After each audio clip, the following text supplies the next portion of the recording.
Every day you take a backup of WhatsApp chats, photos, videos, but you don't know where is the backup files.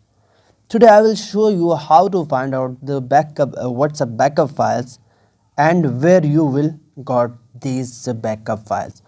Open your WhatsApp, then go to settings, click on chats. Alright.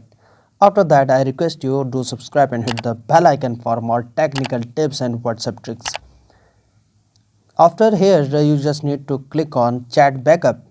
After click chat backup, just note down that which Google account is selected here as a backup account. Alright, once you once you noted this is your backup account, alright, then just turn off, remove your WhatsApp. Go to your mobile menu, then come on your Google section. Here, then just open your Google Drive.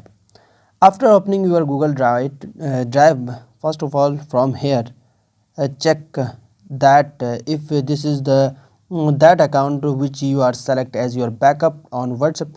If yes, then alright, no worries. If not, then just click here and change or switch your Google account to that account which is selected as a backup account on WhatsApp. Then click on the left top corner three bars. Alright, then just click on backups. After you click on backups, you will see here all the backup files of WhatsApp that you have take every day on WhatsApp. If you want, then you can use it. If you don't, then you can delete it, whatever you want. Hope this helped you. So don't forget to like, comment, share, subscribe. I will see you in the next one. Goodbye. Best of luck.